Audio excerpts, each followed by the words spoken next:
Shalom saudara terkasih dalam Tuhan Yesus Kristus. Senang kembali berjumpa dengan saudara dalam channel PSD.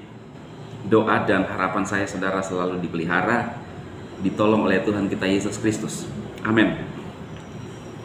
Saudara, kali ini seperti pada judul, seorang berpesan kepada Pastor Andi Simon untuk meninggalkan Balikpapan saja, ya. Itu tanggapan dari saudara-saudara seiman.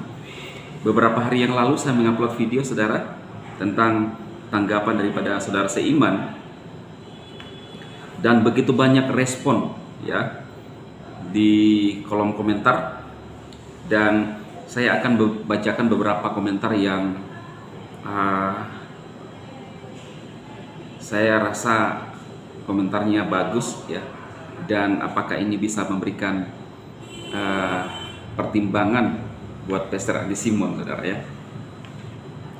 Nah, ini ada dari Pak Hendra Susanto ya, yang seperti pada judul, tinggalkan Balikpapan, jadilah pastor yang menyelamatkan, menyembuhkan di kota lain. Tuhan Yesus dulu juga tidak diterima di kotanya sendiri ya. Benar ya. Jadi Tuhan Yesus pun ditolak di Nazaret saudara. Orang menganggap bahwa wah, siapa, dia kan bersama-sama dengan kita waktu kecil. Apakah ini bisa juga Pastor Andi Simon lakukan? Kemudian ada yang minta dari Ibu Ruth Rombe, ke Papua bisa, Manado bisa, dan Toraja bisa. Semangat Pastor Andi Simon, selalu kuat, semangat, sehat, dan semakin diberkati Tuhan, dan membagikan berkat itu kepada orang banyak, siapapun itu yang membutuhkan jamahan Tuhan lewat kesembuhan penyakit. Ya, benar. Kemudian ada dari Eslin email, puji Tuhan, percayalah dengan dilarangnya Pak Pendeta Andi Simon untuk melayani, makin banyak orang yang murtad untuk percaya kepada Tuhan Yesus. Semangat terus Pak Andi Simon, roh Tuhan terus menyala-nyala dalam pelayanan Bapak. Amin. Wow, ini doa yang luar biasa ya saudara untuk Pastor Andi Simon. Dengan juga ada dari Pak Joni Markus, seribu tangan menutup pelayanan Tuhan lewat kepercayaan Tuhan melalui Pastor Andi, tetapi ada satu tangan yang maha kuasa akan tetap berkarya oleh kuasa Roh Kudus lewat pelayanan Pastor Andi. Pasti akan puluhan ribu tetap terbuka pelayanan Pastor Andi. Kalau mau buka lebih besar lagi di Manado, cocok, biar mereka yang datang dari berbagai daerah. Wah, ini menyerankan untuk ke Manado. Kemudian ada dari Pak Simon. Wah, sama namanya Pastor Andi Simon ya. Buah pelayanan Pastor Andi Simon dapat dirasakan oleh umat yang lain, tidak melulu kalangan sendiri. Itu sebabnya janganlah jadi sandungan di pelayanan Pak Andi Simon, terutama pendeta-pendeta yang pansos ingin terkenal karena nyinyirnya. Terus kuat dan giat jeripaya Pak Andi Simon tidak akan sia-sia. Tuhan Yesus memberkati. Yes ya. Wow, ini banyak komentar yang positif mensupport Pastor Andi Simon saudara ya, untuk tetap melayani, walaupun sangat disayangkan sampai saat ini ya saudara ya. Setahu saya sampai saat ini belum ada pernyataan lagi untuk Pastor Andi Simon bisa beribadah di Geraha YS. Kita berharap ada jalan lah. Tapi kita sebagai orang percaya di bangsa ini saudara, kadang-kadang mengalami hal yang seperti ini. Ya, saudara bisa lihat seperti itu berat sebelah saudara. Tapi kekuatan kita hanya doa. Dengan doa kita tidak punya daya. Ada yang berkomentar bahwa ya Tuhan kan sanggup, Roh Kudus sanggup saudara. Tetapi ingat bahwa dari zaman dulu, bahkan Daniel, Sadrak, Mesak, Abednego pun mengalami hal yang sama. Tidak ada celah untuk orang lain mendapatkan kesalahan daripada Daniel, Sadrak, Mesak, Abednego, selain dibuatkan masalah, dibuat aturan bahwa semua orang di kerajaan ini harus menyembah kepada Raja Nebukadnezar. Siapa yang tidak menyembah akan dihukum.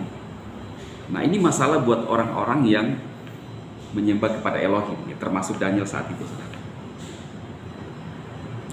Apakah ada yang bertanya bahwa kan Tuhan bisa melakukan mujizatnya dan menghabisi orang-orang itu? Ternyata Tuhan tidak bekerja seperti itu, saudara. Sepertinya Tuhan membiarkan seperti apa adanya saja. Bisa saja Tuhan bekerja seperti itu, menghabisi orang-orang yang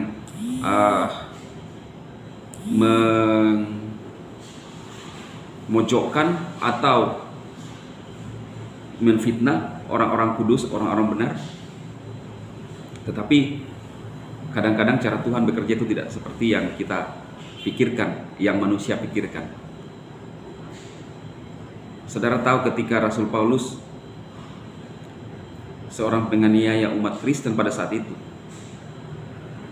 Yesus menemui dia dan berkata, "Saulus, kenapa engkau menganiaya aku?" Paulus bingung, "Siapa kamu Tuhan?" "Akulah Yesus yang kau aniaya." Berarti penderitaan orang Kristen, orang yang percaya kepada Yesus, itu Tuhan rasakan, saudara. Kenapa tidak Tuhan menghabisi saja Rasul Paulus? "Wah, kamu menghabisi umat-umatku, menganiaya umat-umatku, saya habisi saja kamu." Karena Tuhan itu penuh kasih. Tuhan ingin Paulus pun diselamatkan, walaupun seorang penganiaya. Kalau pemikiran kita sebagai manusia, orang yang membenci atau musuh-musuh kita, kita habisi saja. Tapi Tuhan dengan penuh kasih, sabar, setia, sepertinya membiarkan tumbuh. Dan orang-orang yang tidak percaya kepada Tuhan mengejek, "Mana Roh Kudus, mana Tuhanmu?" Bukankah itu terjadi juga pada zaman Elia, saudara? Atau para nabi-nabi? Banyak pengejek-pengejek, tapi Tuhan seolah-olah membiarkan. Karena Tuhan itu penuh kasih. Cara Tuhan bekerja tidak seperti yang kita pikirkan. Kita bisa menghabisi musuh-musuh kita. Itulah manusia. Itu sebabnya Tuhan mengajarkan kita untuk bagaimana bisa punya kasih seperti yang Tuhan punya.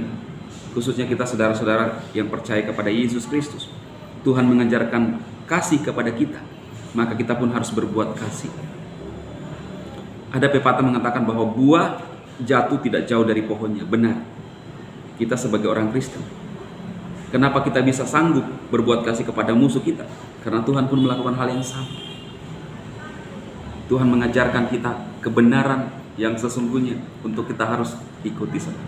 Itulah sebabnya kadang-kadang di pemandangan orang-orang yang tidak percaya Kristus, kita kadang-kadang menghadapi, "Loh, kok orang Kristen aneh?" Karena sepertinya seperti yang terjadi, saudara. Tapi itulah ajaran Kristus, ajaran Alkitab untuk kita orang percaya. Dan saya percaya dengan doa, kekuatan doa kita, Tuhan bekerja dan Tuhan bisa melakukan apa saja bagi orang-orang yang menyinyir, yang meremehkan, atau yang menghina umat-umat Tuhan, bahkan Tuhan sendiri. Semoga video ini bermanfaat buat saudaraku semua, dan mari kita tetap berdoa satu hati, berserah kepada Tuhan. Kita percaya bahwa Tuhan yang kita sembah, Elohim, adalah Elohim yang Maha Kuasa, sanggup menolong setiap umatnya dan melepaskan setiap umatnya dari setiap masalah. Tuhan memberkati saudara semua. Amin, amin, amin.